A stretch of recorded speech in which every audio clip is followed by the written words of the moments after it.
I shaved my head at 13 to stop looking like my dead brother. I know the title sounds confusing, so let me explain what I mean. I'm 19 now, and I've spent my entire life trying to figure out how to handle a situation I never asked to be part of. My parents had 4 kids before me, one older brother and 3 older sisters. My older brother died when he was 14. This happened before I was even born, so I never got to meet him. But here's the thing that defines everything about my existence. His death is literally the reason I exist. My parents were completely lost to grief after losing him. They were drowning in it. And in their desperation to somehow ease that pain, they decided to have another baby. They wanted to rebirth him through me. That's not me being dramatic or exaggerating. That was their actual intention. They wanted to make the baby, which turned out to be me, into my brother. They wanted me to be him. My sisters were all old enough to remember our brother, old enough to know exactly what our parents were doing, and they absolutely hated it. They hated the whole situation from start. The crazy part is I look almost exactly like him. I've seen the photos. It's uncanny how similar we are, like we could be the same person at different points in time. Except for one thing. One single, solitary difference. He had brown eyes, and I have blue eyes. That's the only noticeable physical difference between us. And somehow, that one distinction brought out even more of the worst in my parents. It was like that difference was a constant reminder that I wasn't actually him, no matter how much they wanted me to be. And it destroyed them every single time they looked at me. Growing up was this constant cycle of hot and cold. There were times when my parents were very loving and all about me. They'd be attentive and caring and present. But those moments only lasted as long as the illusion held. Once the illusion that I was my brother got shattered, usually by something small like me saying something he never would have said or expressing interest in something he didn't care about, they became distant and cold. They'd shut down emotionally and physically withdraw from me. Sometimes for days, sometimes for weeks, sometimes for months. My sisters were just cold all the time. There was no warmth from them ever. They told me repeatedly throughout my childhood that I would never be their brother, that I wasn't our brother, the brother they actually had, the one they loved and lost. Even though I already knew that, even though I never once thought I was him or wanted to replace him, there was still so much anger and resentment and rage aimed directly at me. They hated that our parents tried to replace him. They hated the whole sick situation. And I was the physical manifestation of that situation, so they hated me by extension. Questions started getting asked in school about my name, about the way I dressed, about the way my hair was done. Teachers would pull me aside with concerned looks on their faces. Other kids would whisper and point, because my parents literally named me after him. They gave me his exact name, and they put me in his old clothes they kept preserved in boxes like relics. They made me keep my hair a certain length and styled a certain way, because that's how he wore his hair. This went on until I was 13 years old, and I finally couldn't take it anymore. I went in the bathroom one day, found the clippers, and shaved it all off. Every last bit. I stood there looking at myself in the mirror with a completely bald head, and for the first time in my life, I didn't see him staring back at me. I saw me. I was trying to become myself instead of him. My sisters had all moved out at that point. They were adults living their own lives. They only came back to visit our parents, never to see me. They'd schedule their visits around times when I'd be at school or out of the house. And my parents never acknowledged the resentment or the rejection that my sisters directed toward me. Whenever I tried to mention it, whenever I said something like, "Did you notice that Katie left the room the second I walked in?" they would shut down the conversation immediately. Because that kind of observation, that kind of attention to interpersonal dynamics, was so unlike my brother. He apparently never noticed when people didn't like him. So I wasn't allowed to notice either. I also dealt with educational neglect. I have 2 learning disabilities. They're diagnosed now, but for most of my childhood, they went completely unaddressed. My brother never had any learning disabilities. He was apparently a student who never struggled with anything academic. So in my parents' minds, I couldn't have learning disabilities either. They refused to acknowledge them.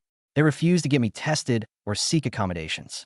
They get angry when I brought home bad grades, as if I was choosing to fail, as if I was deliberately not being like my brother. I never got very far in school as a result. I fell behind early and never really caught up. I had to keep friends away from my house too. The few times I made friends and tried to bring them over, it became this whole mindfuck situation. They'd see the way my parents acted, the weird dynamic, the photos of another kid everywhere who looked just like me. When I was younger, birthday parties were a massive issue. My parents' obvious grief and poor mental health meant things would get awkward around the other parents and adults present. I'd end up answering a lot of questions I shouldn't have had to answer as a kid. Questions like, why do all the photos in your house show a different kid? And why is your mom crying at your birthday party? Eventually, I just stopped trying to have friends over. It was easier that way. There were times over the years when my parents were faced with being told directly that I wasn't my brother, that I was their youngest son, a completely different person who deserved to be seen as himself. But anyone who tried to tell them that basically got walked out of their lives. It was mostly their friends that I remember doing this. People who cared about them and could see what was happening. They'd sit my parents down and try to have a conversation about reality, about the damage they were doing. And my parents would cut them off completely. Just stop returning calls, stop answering the door, act like those people had never existed. I don't even know if we have extended family. I have no idea if my grandparents are alive, if my parents came from big families or small families, if there are aunts and uncles and cousins out there somewhere. Nobody ever came around. Nobody ever called. It was like my parents had isolated themselves completely, probably to avoid anyone challenging their delusion. The last few years I lived at home were the absolute worst for the flip-flopping behavior. They could go literal months thinking I was him, calling me by his name, talking to me about memories I didn't have, getting angry when I didn't remember things he would have remembered. And then something would snap and they'd go months ignoring me and shutting me out and doing absolutely nothing for me. They'd barely speak to me. They'd make dinner for themselves and not make me a plate. They'd go out and not tell me where they were going or when they'd be back. During the lockdown in particular, it was bad. We were all stuck in the house together, and they'd go days without acknowledging my existence. I'd walk into a room, and they'd continue their conversation like I was invisible. When I turned 18, my girlfriend's parents let me move in with them. They'd seen what was happening. My girlfriend had told them enough that they understood I needed to get out. So they opened their home to me, and that's where I've been ever since. I packed my stuff, which wasn't much, and I left without saying anything to my parents. I didn't leave a note. I didn't say goodbye. I just went. I didn't speak to my parents for over a year after that. Complete radio silence. But I did reach out to my sisters. I thought maybe with some distance, with me being an adult now, things could be different. But they made it immediately and painfully clear that their stance hadn't changed at all. They didn't want me in their lives. They didn't see me as their brother. One of them actually said, "You're a stranger who happens to share our DNA. That's all you'll ever be to us." That's something I'm still working on making peace with. It hurts, obviously. How could it not hurt? But as much as it might hurt, I don't blame them. I really don't. They lost their brother and then watched their parents try to manufacture a replacement. They were victims of the situation too, just in a different way than I was. I'm not even sure if I blame my parents. Honestly, a part of me does, I think. A big part of me. But another part of me recognizes that grief can break people. That losing a child broke them in ways they never recovered from. That doesn't excuse what they did to me, but it maybe explains it. I don't know. I'm still figuring that part out. After that year of silence, my parents started reaching out. They left this long cycle of wanting nothing to do with me and started calling and texting constantly. They wanted me to come home. They kept asking why I left without saying anything. They kept telling me they needed their son back. Over and over. "We need our son back. Come home. We need you here." I didn't respond to the texts. I didn't talk to them over the phone. Instead, I decided I needed to do this face to face. So I went to see them. I showed up at the house one afternoon and knocked on the door. My mom answered, and her face went through about 5 different emotions in 2 seconds. Surprise, hope, relief, confusion, fear. My dad came to the door too and just stared at me. I told them I needed to say something and that I needed them to hear me. I didn't sit down. I didn't go inside. I just stood there on the porch and I told them the truth. I told them face to face that I am not their son. Not the son they want me to be. I'm not the cast they keep trying to make me into.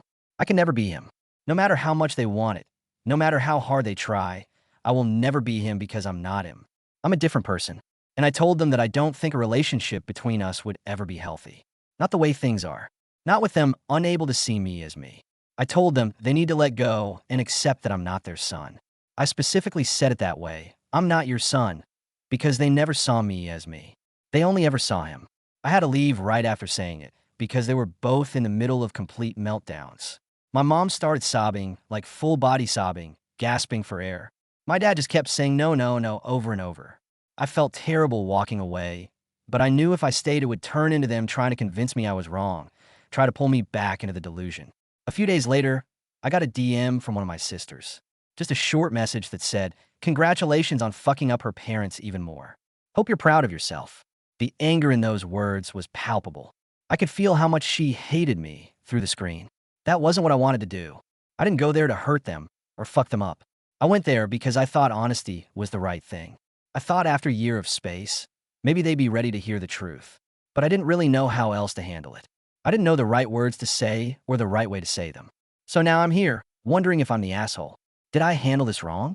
Should I have said it differently? Should I have just stayed away and let them keep reaching out into the void? I honestly don't know anymore. Let me back up a bit, because I think understanding the full scope of things might help make sense of why I said what I said. The educational neglect I mentioned wasn't just about refusing to acknowledge my learning disabilities. It affected every single aspect of my school experience. While my brother had apparently been in honors classes and advanced placement courses, I was struggling to pass basic requirements. Teachers would look at my last name, see that I had siblings who'd attended the same school, and automatically assume I'd be the same kind of student. When I wasn't, when I struggled with reading comprehension and math concepts that came easily to my siblings, they'd express disappointment. Sometimes they'd even say things like, "Your brother never had these problems," or "Your sisters were such good students." It was humiliating. I taught myself to read, essentially. I learned the basics in school, but any actual comprehension and love of reading came from me forcing myself to practice at home. I'd spend hours with library books, sounding out words, rereading sentences until they made sense. My parents never helped with homework. They never asked about school, unless I brought home a bad grade, in which case I'd hear about how disappointed my brother would be or how he never struggled like this. The clothing situation was even more invasive than I initially described. It wasn't just that they made me wear his old clothes. They had kept everything. Every single item of clothing he'd ever owned, washed and preserved and organized by size. As I grew, they'd pull out the next size up, and that's what I'd wear. Nothing new. Nothing that was chosen for me specifically. Just his hand-me-downs, except he wasn't there to hand them down. I was wearing a dead kid's clothes, and everyone knew it. The kids at school figured it out eventually. Small town, people talk, parents gossip. By the time I was in middle school, everyone knew my story. That I was the replacement baby. The do-over kid. The parents' attempt to resurrect their dead son. Some kids were mean about it. They call me names, say I was haunted, ask if I could talk to my brother's ghost. Other kids just avoided me entirely, like my situation was contagious somehow. Like if they got too close, they might end up being replacement kids too. My sister's rejection cut deeper than I usually admit. The oldest, Katie, was 20 when I was born. She moved out when I was 3. I barely remember living with her. But the few memories I do have are of her looking at me with this expression of disgust mixed with sadness. Like I was something pitiful that shouldn't exist. The middle sister, Rachel, was 18 when I was born. She stayed home a bit longer, until I was about 5. She never spoke to me directly if she could help it. She'd talk to our parents about me, like I wasn't in the room. "Are you really going to let him wear that?" Or, "He's not actually Cass, right?" The youngest sister before me, Emma, was 16 when I was born. She was the worst. She actively tormented me when our parents weren't looking. She'd hide my things, tell me I was a mistake, that I killed our brother by existing. Even though that made no logical sense, hearing it as a young kid messed me up. When I shaved my head at 13, the reaction from my parents was more extreme than I made it sound. My mom actually screamed when she saw me. Just stood in the doorway and screamed like she'd seen something horrifying. My dad grabbed me by the shoulders and shook me, demanding to know what I'd done. Why I'd ruined myself. Those were his exact words. "Why did you ruin yourself?" I tried to explain that I just wanted to look different, to have my own appearance, but they weren't listening.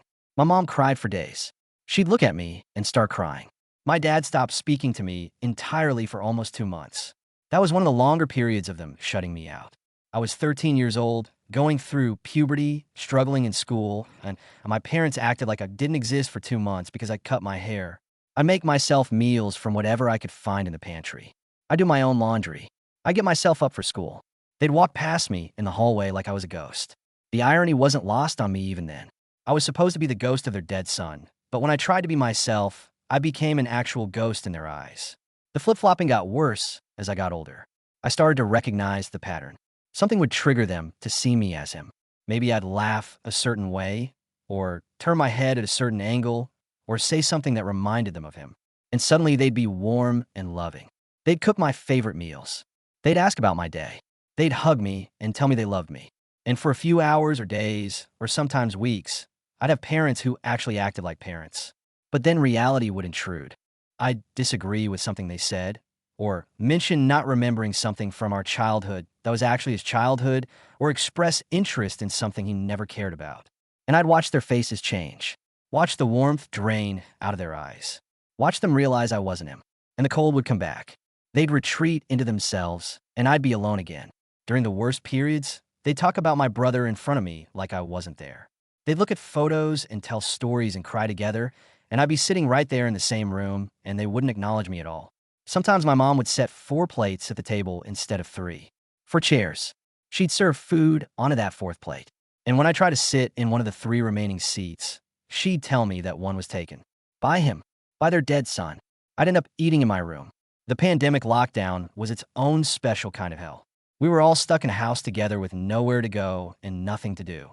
My parents were both working from home. I was doing online school, which I was already struggling with, and the isolation made worse. And they just shut me out completely for weeks at a time. I tried to join them for meals, and they'd have already eaten without telling me. I tried to sit in the living room and watch TV with them, and they'd turn it off and leave. I knock on their bedroom door to ask a question, and they wouldn't respond, even though I could hear them moving around inside. I started spending all my time in my room. I'd only come out when I knew they were asleep or in their room. I'd sneak to the kitchen late at night to get food. I lost weight because I wasn't eating regularly. My girlfriend at the time would video call me and be shocked by how I looked. She talked to her parents, and that's how the offer to move in with them came about. They were genuinely worried about me. They could see I was being neglected, even if they didn't understand the full extent of what was happening. Moving out felt like escaping prison. I packed everything I owned into 2 garbage bags and a backpack. That's all I had. Clothes, a few books, some photos of me and my girlfriend, my school stuff. That was it. 18 years of life fit into 2 garbage bags and a backpack. I left in the middle of the day while my parents were both in their offices on work calls. I didn't say goodbye because I knew they wouldn't care. Or worse, they tried to stop me, not because they wanted me to stay, but because leaving was something I chose and my brother never got to make choices anymore.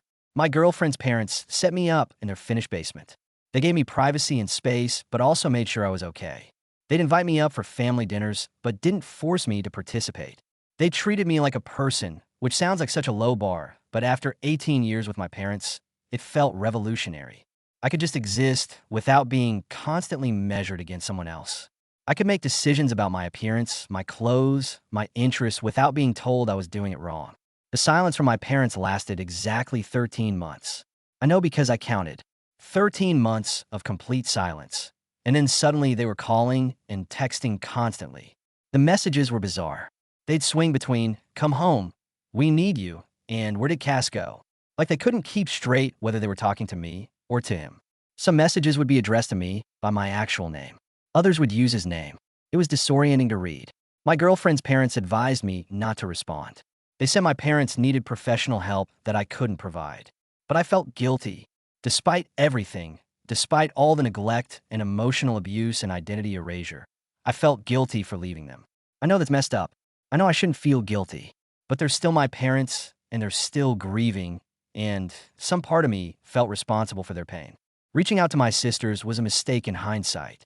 I think I was hoping that as adults, with physical distance from the situation, we could maybe build some kind of relationship. I thought maybe they'd see me as a fellow victim of our parents' inability to process grief. But that's not how they saw it at all. To them, I was still the problem. I was still the embodiment of everything that had gone wrong in our family. Katie responded first. She sent me a long email that was surprisingly articulate for how angry it was. She explained that every time she'd come home to visit after I was born, it was like being slapped in the face. She'd see me, and it would remind her that her brother was dead. And then she'd see how our parents treated me, and it would make her furious. But her fury wasn't directed at them. It was directed at me for existing, for looking like him, for not being him. She said she knew it wasn't logical, but feelings aren't logical. She ended the email by saying she didn't hate me personally, but she hated what I represented, and she needed to keep her distance for her own mental health. Rachel's response was shorter and meaner. She basically said I had some nerve reaching out after being the reason our family fell apart. She said our parents were happy before I was born, that they were healing, that having me set them back years in their grief process. She said I should have stayed away and that she wanted nothing to do with me. Emma didn't respond at all, just left me on read. That hurt more than I expected. I'd built up this fantasy in my head of maybe having relationships with my sisters, of them seeing me as a person. But I was just a painful reminder of their loss, and they didn't want to deal with that pain. The decision to go see my parents in person came after one particularly desperate series of messages from my mom. She'd sent maybe 15 texts in 1 hour, spiraling from, "Please come home," to, "I miss you so much," to, "Your brother needs you," to, "Cass wouldn't abandon us like this." The pronouns and names were all over the place. She clearly wasn't in a good headspace. I talked to my girlfriend about it. She thought it was a bad idea, that I'd just be setting myself up for more pain. But I felt like I owed them closure. Or maybe I owed myself closure. I needed to say the words out loud, in person, where they couldn't be misunderstood or ignored. I needed them to hear from my own mouth that I wasn't who they wanted me to be, and I never would be. The drive to their house felt surreal. I hadn't been back in over a year. The neighborhood looked the same, but somehow different, like I was seeing it through new eyes. I parked on the street and sat in the car for probably 10 minutes, trying to work up the courage to go knock on the door. When my mom answered, she looked older than I remembered, more tired. Her hair had more gray in it. She had this desperate hope in her eyes that made me feel sick. She reached out like she was going to hug me, but then stopped herself, like she wasn't sure if she was allowed. My dad came to the door, and his reaction was different. He looked almost angry, like me showing up was an inconvenience or a betrayal. He crossed his arms and asked what I wanted. I hadn't really planned what to say. I'd thought about it, but I hadn't written anything down or rehearsed it. So the word just came out raw and messy. I told them I needed them to understand something. That I wasn't their son, not the son they wanted, not Cass. I told them I couldn't be him no matter how hard I tried or how much they wanted it. I told them I was a different person with a different personality and different interests and different everything.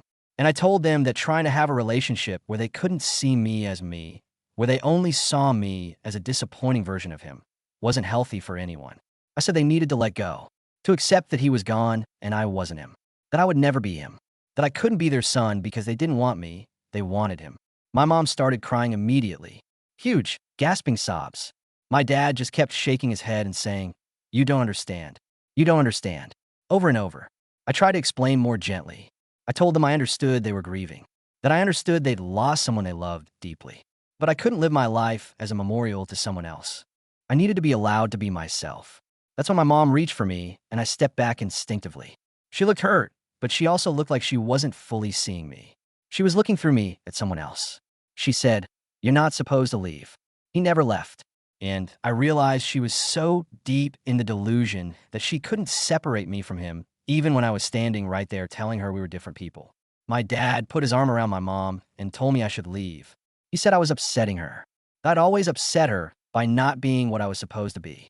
The way he said it, like my entire existence was a deliberate choice to disappoint them, made me so angry I had to walk away before I said something I'd regret. I got in my car and just sat there shaking. I could see them through the front window. My mom had collapsed on the couch, and my dad was sitting next to her, holding her. They were both crying. And I felt like the worst person in the world for causing that pain, even though I knew logically that I wasn't responsible for it. The DM from Emma came that night. Just those 2 sentences about how I'd fucked them up more. No concern for how I was doing. No acknowledgement that this was hard for me too. Just anger that I'd dared to establish boundaries with our parents. I didn't respond to her. There was nothing to say. She'd made her position clear years ago, and nothing had changed. I've been staying with my girlfriend's family since then. We haven't talked about it much. My girlfriend knows it was hard, but she doesn't push me to discuss it. Her parents have been supportive in that quiet way, where they don't bring it up, but they make sure I know they're there if I need them. I've been thinking a lot about whether I did the right thing. Part of me feels like I just traumatized 2 grieving parents further. Like I took away the last shred of comfort they had, even if that comfort was a delusion. Another part of me feels like I finally stood up for myself after 18 years of being erased. Like I finally demanded to be seen as a real person instead of a replacement part. I don't know if there was a right way to handle this. I don't know if there's a right way to tell your parents that you're not the child they wish you were. I don't know if I should have been gentler, or if being blunt was the only way to get through to them. I don't know if I should have just stayed away and let them live in their fantasy. What I do know is that I can't keep living as someone else. I can't keep pretending that it doesn't hurt when they call me by his name or tell stories about his childhood like it was mine. I can't keep accepting the cold periods where they shut me out because I remind them too much that he's gone. I need to be allowed to exist as myself, whoever that is. I'm 19 years old, and I still don't really know who I am because I've spent my entire life being told I should be someone else. I like things and then second guess whether I actually like them or if I just like them because he wouldn't have. I make choices and then wonder if I'm making them to be different from him or if they're genuinely what I want. My entire identity has been shaped in reaction to someone I never met. That's not healthy. I know that's not healthy. And I know that continuing to engage with parents who can't or won't see that isn't healthy either. So I guess what I'm asking is, am I the asshole for being blunt with them? Should I have found a kinder way to say it? Should I have just quietly stayed away and let them reach out into silence? Or was I right to finally tell them the truth, even if that truth hurt them? I honestly don't know anymore. All I know is that I'm tired. I'm tired of being someone I'm not. I'm tired of being measured against a ghost. I'm tired of feeling guilty for existing. I just want to figure out who I am without all that weight on me. But looking at my mom's face when I walked away, seeing how broken she looked, I can't help but wonder if I just made everything worse. If I took away the one thing that was helping them cope, even if that thing was based on a lie. My girlfriend says I did the right thing, that I can't sacrifice my mental health and identity to enable their inability to process grief. Her parents agree. They've been nothing but supportive. But they're not my blood family. They don't understand the guilt that comes with walking away from your parents when they're obviously suffering. I keep thinking about what my sister said, that I fucked them up even more. Maybe she's right. Maybe I should have just stayed away. Let them text and call and imagine whatever they wanted to imagine. At least then they'd still have their delusion to comfort them. But then I remember what it felt like to live in that house. To be invisible or to be someone else. Never just to be me. To watch my parents look at me with disappointment because I wasn't him. To know that their love was conditional on me successfully pretending to be a dead person. And I think about the fact that I have learning disabilities they refuse to acknowledge. That I struggled in school because they wouldn't get me help. That I wore a dead kid's clothes and was given a dead kid's name and was expected to live a dead kid's life. That's not love. I know that's not love. But they're grieving and broken, and maybe that's the best they could do. Maybe expecting them to heal enough to see me as me is unfair. Maybe their grief is too big to make room for me as an actual person. I don't have answers. I just have questions and guilt and this aching feeling that no matter what I do, someone's going to be hurt. Either I hurt them by being honest, or I hurt myself by continuing to be erased. I chose to hurt them, and now I have to live with that choice and wonder if it was the right one. Stay safe out there. Until next time.